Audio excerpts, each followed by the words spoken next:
Can you hear me? Can you hear me?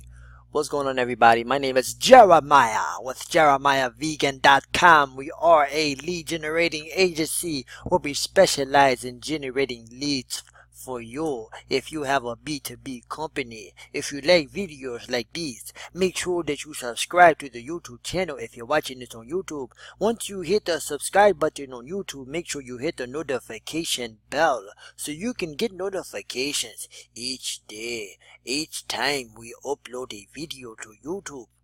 Today we're going to talk about how to get unstuck as an entrepreneur. All jokes aside, I know that being an entrepreneur is very difficult, especially if you are in the beginning stages of being an entrepreneur. However, you must have the mentality. You must have the mentality of an entrepreneur.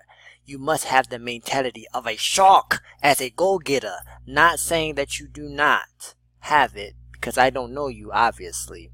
But I want to stress the fact that the mentality of being an entrepreneur is very important. And you must have self-awareness. You must know what you're good at and what you're not good at, because that's going to help you become a successful entrepreneur as well. Today I'm going to talk to you guys about how to get unstuck as an entrepreneur and how to be successful in entrepreneurship. One of the ways that you can be successful as an entrepreneur is if you're focusing on the right things.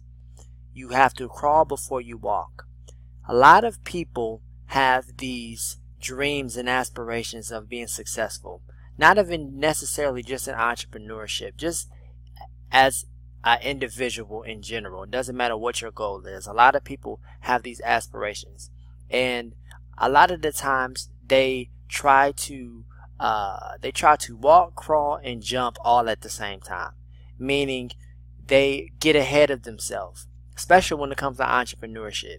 If you want to start something that you think is going to be a great idea, start off small and then work your way up. For example, if your aspiration is if one of your dreams is to start a salon, right, a beauty salon, and you want to have a salon where it's going to be a salon slash arcade slash bowling alley slash barbershop slash whatever, that's fantastic, and you can definitely do that if that's one of your dreams.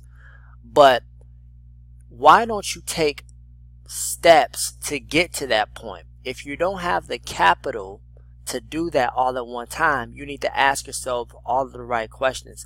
How can I get to that point to where I can actually afford to get the capital to bring it to life?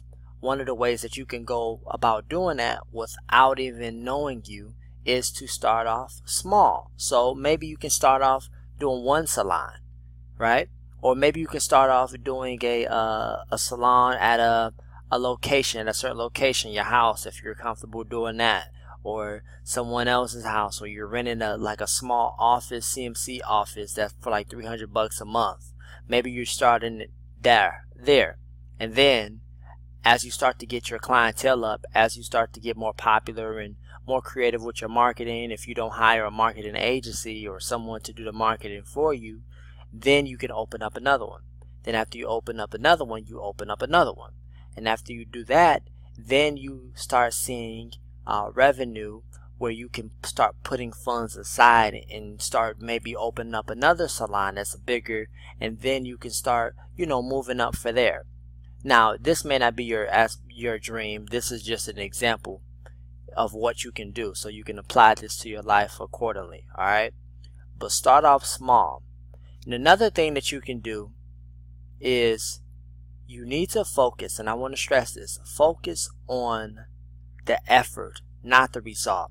So if something doesn't happen immediately for you, do not assume that it will not work. If you are doing your research and you're figuring out how you can do better, especially if people are already successful in something that you're already looking to pursue, if people are already successful, especially in a certain industry that you are pursuing, you know that it can work. You need to figure out how it can work for you. There's more than one way to success. I said this before and I'm gonna say it again. There's more than one way to success, right? So you need to focus on the effort and not necessarily the results. Now, don't get me wrong, results are important. Like, you need to be tracking the progress and you need to figure out how you can do certain things better. But you want to focus on the effort. If you give 110% of learning and educating yourself and making it better, you've done everything. Let everything fall into place. Give 100% effort. I use this philosophy for my marriage. I know that I can't control my wife. I can't control anything that she does, right? But I can control and I can manage on who I am as a person. If I know that I'm giving 110% effort and everything to make it better, to do everything that I can do to make it better, if I'm going to see a therapist, if I'm looking up things to spice up the marriage, and if I'm doing things to manage my temper from not getting frustrated at things that's not necessary for me to get frustrated at, if I'm doing all of these little things to make things better on my end, I can't be mad at myself at the end of the day. So you need to be focusing on how to actually become a better you at whatever it is that you're doing, understanding your strengths and weaknesses. And if you need something in your business or whatever your venture is, if your weakness is something, if you are really if you know that your weakness is something that you need in your venture or your business, you need to figure out what you're gonna do to fix that. Whether that's become more educated in whatever that weakness is, and to the point where you make it a strength, or get someone that is that has that strength and put them in place so you can manage your business accordingly. Entrepreneurship is all about problem solving. I can't stress that enough. So that is one of the ways on how you can actually get unstuck. Entrepreneurship is very much mental. Let me give you another example. A lot of people want to be successful on YouTube. There are a lot of people that want to be successful on YouTube. When they're not seeing the amount of YouTube views that they feel like they should see, they become discouraged because they don't know how they're not getting traction. But if you're actually looking up videos and you're hiring mentors and you're taking courses and you're spending money on courses and you're constantly watching videos and trying to figure out what the algorithm is doing and how to make the algorithm work for you, and you're looking up all of the keywords and stuff like that and figure out how I actually study the psychology of how YouTube videos work, you can't be mad. All it takes is consistency. And if you know that our people are being successful on YouTube, which they are, then you have to just be patient and consistent. Let me give you an example. I managed my first partner was a YouTube, he's a blogger. We got his YouTube channel from 250 subscribers to like 3,000 during the duration of us working together. At this point, I think he's almost at 11,000 subscribers now, and he made over $20,000 thus far with us working on his YouTube channel. I'm personally at around 267 subscribers. A lot of people may say that's not good, right? A lot of people may say that's a very low number. But how I look at it as, if I was in a room full of 267 people, I would say that's a lot, right? Now, keep in mind that algorithm is factoring into that 267. So just because you got 267 subscribers doesn't mean 267 people are going to watch it. It's usually a small percentage of that. So maybe 10 people may see that in their news feed, depending on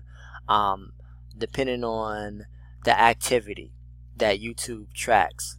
So you know, if they, for the little people that they do show your YouTube video for, if they noticing that people are responding to that video, they're going to more than likely show it to more of the people in your subscriber list. So those are little small things that I've learned during the duration of the progress of actually being consistent. So now I'm being more consistent.